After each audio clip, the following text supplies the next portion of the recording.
Estamos aqui para refletir mais um pouquinho com você sobre esse tema da escravidão. E o que me chamou a atenção, me deu vontade de falar sobre esse tema, estudar esse tema, foi perceber uma presença racista ou de crescimento de posturas racistas na sociedade. Então vamos tentar buscar um pouco a origem disso. E eu acho que essa origem pode ser buscada no começo da história do Brasil, na maneira como o africano chegou a esse país. Segundo as pesquisas registradas pelo paranaense Laurentino Gomes, no livro que ele escreveu sobre a escravidão, primeiro volume, o tráfico negreiro foi um dos maiores negócios, se não o maior negócio, que envolveu diversos países do mundo no século XIX, explorando nada menos que em torno de 12 mil quilômetros da costa africana, desde a Mauritânia até o Moçambique, e entrando também do litoral ao território numa faixa razoavelmente grande, cerca de 2 mil quilômetros de largura. Claro que isso variava ou variou de acordo com a região, as circunstâncias, como foi o caso de Angola, por exemplo, que os portugueses entraram bem mais rapidamente, pelo visto, pelo interior do país ou da região, na busca de escravos. O tráfico negreiro, então, se constituiu como empresa, com financiamento de banqueiros, com muita gente envolvida. O navio negreiro era uma verdadeira empresa flutuante, em que tudo acontecia, desde guerra, tinha um grande número de pessoas envolvidas, pessoas que começavam na África, na captura desses escravos. Alguns escravos eram capturados ou adquiridos bem no interior, e o transporte desses escravos até o litoral era feito de forma cruel também, eram amarrados pelo pescoço, pelos pés, e às vezes tinha que transportar ainda mercadoria na cabeça, com pouca comida, com muitos castigos, e alguns deles morriam mesmo antes de chegar ao litoral. E quando chegava ao litoral, nem sempre o embarque era imediato. Acontecia de um escravo ficar preso em verdadeiras fortalezas que foram constituídas em quase todo o litoral africano, até 5 meses esperando pelo embarque, e ali ficava em péssimas condições de higiene, com pouca alimentação, sujeito a doenças, pouca roupa, sem nenhum conforto. Quando o capitão do barco chegava, ou o traficante de escravo, então estabelecia-se todo um conjunto de negociações. Quanto mais rápido fosse essa negociação, menos prejuízo teria. Uma viagem de Moçambique, por exemplo, até Cuba, até a América Central, gastava mais de 3 meses. Então, a morte de escravos era muito grande, acontecia de perder quase 80% dessa carga mesmo, era assim que era vista. O escravo era uma carga como outra qualquer. Agora, quando se tratava de vir de Angola para o Brasil, seja para o Rio de Janeiro, principalmente para o Rio de Janeiro, já era uma viagem mais rápida, com um número de perdas menor. Lá na África, a hora do embarque costumava ser uma hora difícil, de muita tensão, fuga, suicídio, ataque de pessoas da família do escravo que poderia fazer isso. Então, o ritual era assim, né?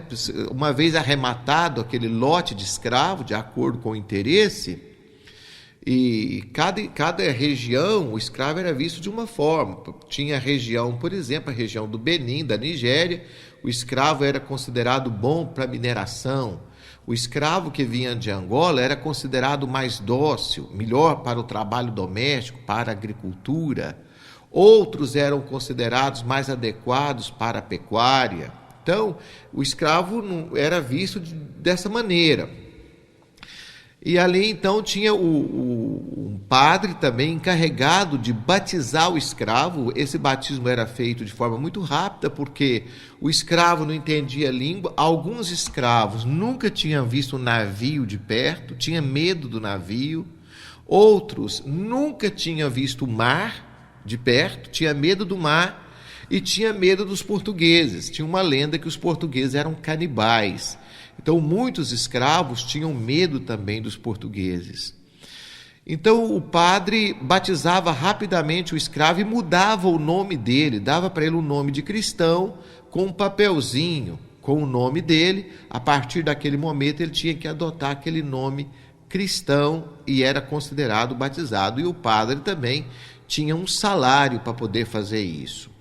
Depois, o escravo era marcado com ferro em brasa. Esse era um ritual terrível.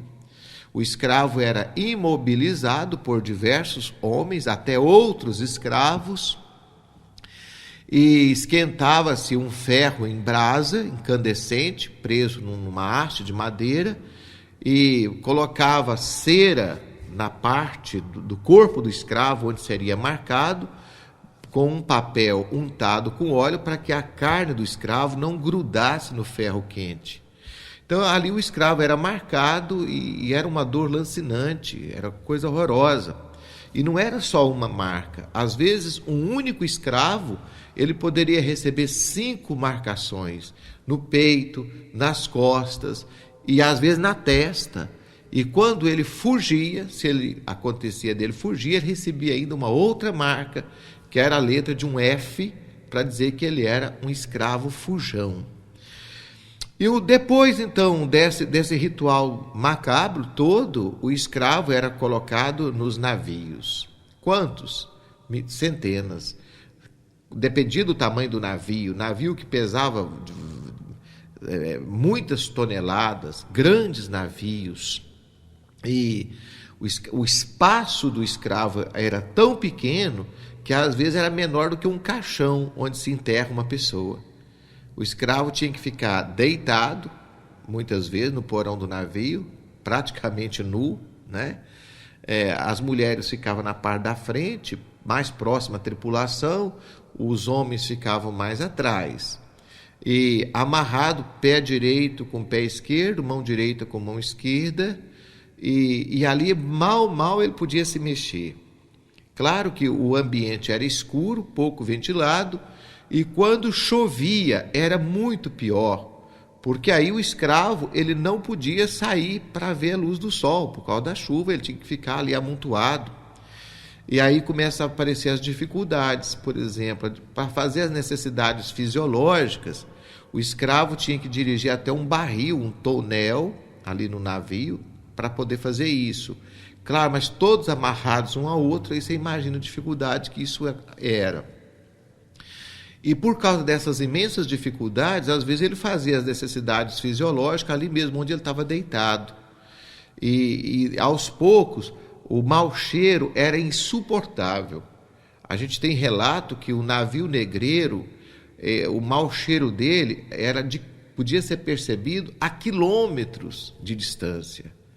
E, naturalmente, vinham as doenças, disenteria, escorbuto, que era uma doença que fazia a pessoa praticamente perder os dentes da boca, inflamava a gengiva, malária, febre, diversas outras enfermidades, e essa doença, naturalmente, pegava uns nos outros, de tal maneira que a perda de escravo também costumava ser muito grande. Os escravos doentes, às vezes, eram simplesmente descartados no mar. Nós temos relatos de que de 80% praticamente da tripulação foi jogada ao mar, ou a perda imensa, por causa de doença, enfermidade. Tentativa de revolta, então, acontecia com muita frequência. Mas aí o negro era tirado ali do porão e normalmente tinha a cabeça decepada, e na frente de todo mundo podia ver aquele ritual, porque os escravos tinham superstição que se a pessoa tivesse a cabeça decepada, o espírito dele não conseguia mais voltar para sua terra natal. Então, como forma de aterrorizar mais ainda os prisioneiros, não perdia tempo, era feito dessa maneira, cortava a cabeça do escravo para aterrorizar aos outros escravos. E, além disso, alguns, como era de se esperar, entravam em profunda depressão, uma doença que eles chamavam de banzo, ainda dentro desse tombeiro, esse navio negreiro que mais parecia o inferno. Havia navios que tinham cerca de 500 escravos, 400 escravos, deitados ao lado a lado, como se fossem sardinhas no porão do navio. Então, aqueles que entravam em depressão e rejeitavam a comida, tinham a boca simplesmente forçada com um instrumento de ferro, e a comida era colocada à força na garganta dele para que ele pudesse... Porque perder escravo não era interessante, era prejuízo. O escravo morto era deixar, o capitão do navio deixava de ganhar o seu dinheiro. E além dele já ter um salário bom para a época, ele também tinha uma comissão em escravos. Ele podia ter os seus escravos para comercializar. Quando estava chegando perto do litoral, aí sim o escravo era lavado, dava mais alimentação para ele. Essa alimentação consistia em angu, farinha de mandioca, raramente um pedaço de peixe. Era mais sopa, porque o cozinheiro também não dava conta de fazer tanta comida em alto mar, com comida para 500, 400 pessoas todos os dias, sem condições básicas para isso. Então fazia comida mais fácil. Mas o escravo, então, quando estava chegando próximo ao litoral, ele era banhado, passava óleo no corpo dele, passava uma espécie de produto para poder tirar as marcas das surras, porventura ganhou na viagem, tirava as correntes com antecedência também para não deixar marca, passava pedra pome no rosto dos mais idosos para poder ficar com uma aparência mais jovem, mais lisa, para poder vender. Lá no Rio de Janeiro, por exemplo, no mercado do Valongo, são milhões, chegaram milhões de escravos nesses 3 séculos, 4 séculos de escravidão africana. E então ali alguns chegavam e eram imediatamente vendidos. Outros não eram vendidos com facilidade, mas a superexposição do escravo também era uma humilhação. Ele era apalpado de todos os lados, apalpado na sua intimidade, abria a boca para ver a condição dos dentes, isso na frente de todo mundo. Havia também, num determinado momento no Brasil, quando a escravidão ficou um pouco mais cara, mais difícil de fazer, porque esse negócio também tinha participação da coroa portuguesa, do governo, tinha que pagar taxas de alfândega, o Estado também lucrava com isso. Foi criado, então, alguns centros de reprodução de escravo, para vender as crianças. Então, verdadeiros centros de reprodução de escravo, onde tinha assim, os reprodutores, as escravas para poder ter filho e vender logo as crianças assim que nasciam. No leilão, aqueles que ficavam como refúgio, que não eram vendidos, eram simplesmente abandonados à mendicância no Rio de Janeiro, em Salvador e também em outros lugares. Quando o comércio de escravo passou a ser proibido, o comércio clandestino foi altamente lucrativo, porque aí não tinha que pagar impostos, não tinha que pagar taxas da alfândega nem nada, e os traficantes de escravos ficaram riquíssimos e ganharam muito dinheiro. Para se ter uma ideia do valor de cada escravo, isso também variava de lugar para lugar, Em Luanda, por exemplo, capital de Angola, o escravo podia ser trocado por 15 chapéus de feltro, 14 pares de meias de seda, ou 3 barris de pólvora, ou apenas 23 cadernos. Na região da atual Nigéria, um escravo saudável, isso em meados do século XVIII, podia ser trocado por 80 contas de búzios. O búzio era uma espécie de moeda daquele tempo. Ou 45 litros de cachaça. Na região do Senegal, um cavalo arriado podia ser trocado por até 14 escravos. Então, era a total banalização da vida humana. Escravo não era considerado gente, era máquina para trabalhar, força de trabalho, nada mais do que isso. Bom, eu fiz essa reflexão aqui com você e se você quiser ter mais detalhes, mais informações, eu peço que você entre lá no meu blog, nós vamos deixar aqui na descrição o endereço para você acessar. Acredito que essa reflexão tenha ajudado você a pensar um pouco sobre a nossa história. Como o africano chegou no Brasil, em que condições ele chegou aqui nesse país, como ele foi tratado aqui no Brasil. Claro que a escravidão também existia na África e ela não teria acontecido se não fosse com a colaboração dos chefes e grupos africanos.